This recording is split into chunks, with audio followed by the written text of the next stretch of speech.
औज़ुबिल्लाहि मिनश्शैतानिर्रजीम।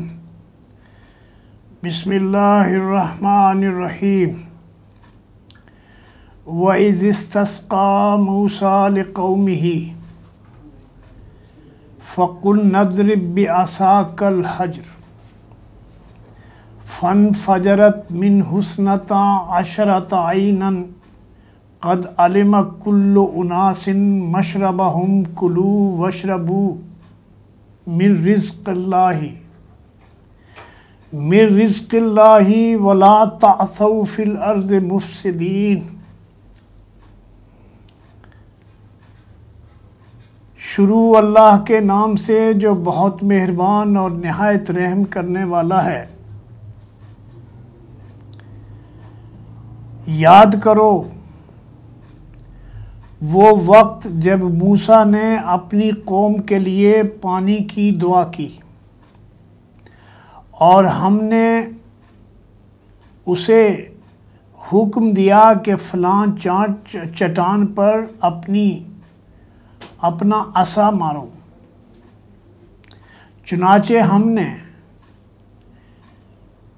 चुनाचे इस चट्टान से 12 चश्मे फूट पड़े और हर कबीले ने जान लिया कि कौन सी जगह उसके पानी लेने की है। और फिर अल्लाह की तरफ से ये हिदायत और हुक्म आया कि अल्लाह का दिया हुआ रिज़्क़ खाओ पियो और ज़मीन में फ़साद न फैलाते फिरो। नाज़रीन, ये आयत नंबर 60 सूरह अल-बक़रा की ज़िक्र चल रहा है बनी इसराइल का और उनके सरकशी और उनके जो रवैये थे उनकी तारीख़ से उनको आईना दिखाया जा रहा है। उनके नाशुक्री के वाक़यात को सामने लाकर उनके इस ज़ोम को कि वो अल्लाह के ख़ास मखलूक हैं, अल्लाह के लाडले और प्यारे हैं, और उनका ये ज़ोम कि उनके साथ कुछ भी होने वाला नहीं है, वो अल्लाह के प्यारे हैं। तो अल्लाह फरमाता है कि हमने किस किस तरह से तुम्हारे ऊपर नेमतें बरसाई, हमने तुमको दुनिया में फजीलत बख्शी, तुमको कैद से रिहाई दी, तुम्हारे सामने फ़िरौन को बर्बाद किया, और तुमको जब सहराए सीना में तुम दाखिल हुए और भूख और प्यास की वजह से तुम्हारे लिए परेशानी थी, ज़िंदगियां तुम्हारी ख़तरे में थी, हमने तुम्हारे लिए आसमानों से खुराक का इंतज़ाम किया और पानी के चश्मे जारी किए। 1 2 नहीं 12 के 12 चश्मे जारी किए ताकि तुम आपस में न लड़ो और अपना अपना चश्मा लेकर तुम अपनी ज़िंदगी को गुजार सको। लेकिन तुम्हारा ये हाल है और ये हाल हुआ है कि तुमने अल्लाह का रिज़्क़ खाने के बाद, उसकी नेमतों से मुस्तफ़ीद होने के बाद, बजाय इसके कि तुम अल्लाह के साथ शुक्रगुजारी का रवैया इख्तियार करो, तुम्हारे अंदर अल्लाह की बंदगी का जज्बा बेदार हो, इसके बजाय तुम्हारे अंदर बगावत का, सरकशी का रवैया तुमने इख्तियार किया।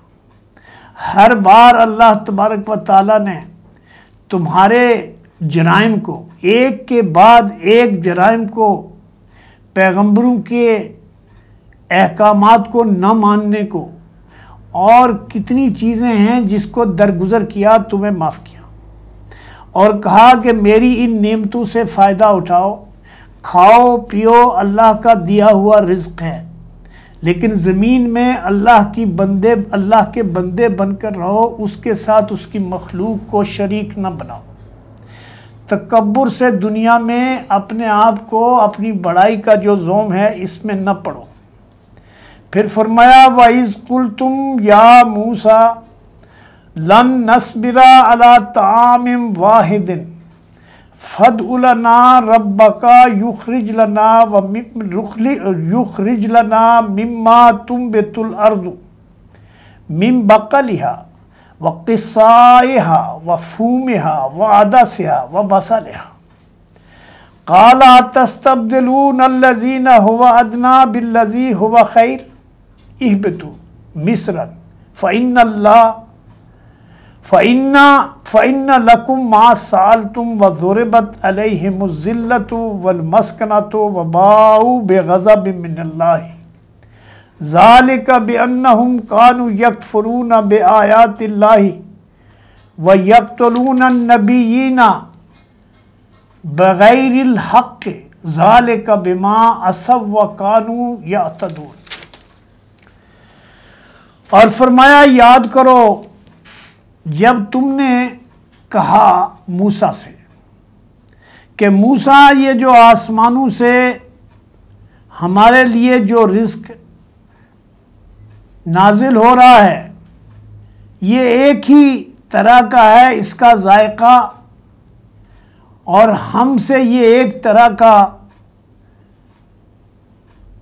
खाना खाकर हमसे सब्र नहीं होता। अपने रब से दुआ करो कि हमारे लिए ज़मीन की पैदावार, साग, तरकारी, खीरा, ककड़ी, गेहूँ, लहसुन, प्याज और दाल वगैरह पैदा करे। तो मूसा ने कहा क्या एक बेहतर चीज़ के बजाय तुम कमतर चीज़ का मुतालबा कर रहे हो? वो चाहते हो कि तुमको अल्लाह ने जो बग़ैर मेहनत के जो तुम्हें पानी के चश्मे जारी किए और बग़ैर मेहनत के तुम्हें आसमानों से पकवान तुम्हारे लिए नाजिल किया, तो वो तुम्हें अच्छा नहीं लगता। इसके मुकाबले में जो मिस्र में तुम सब्जियों और तरकारियों के ज़मीनी जो पैदावार थी उसके तुम रसिया हो गए थे, हालांकि मिस्र में तुम्हारी बदतरीन नस्ल कुशी हो रही थी। लेकिन तुम आज उस नस्ल कुशी के मामले को फरामोश करके वो मिस्र की वो पैदावार वो अभी तक तुम्हारे दिल में अटकी हुई है। तो ये तो कोई बड़ी बात नहीं, तुम किसी भी बस्ती में दाखिल हो जाओ, वहाँ ये तुम्हें ये चीज़ें जो तुम मांग रहे हो मिल जाएंगी।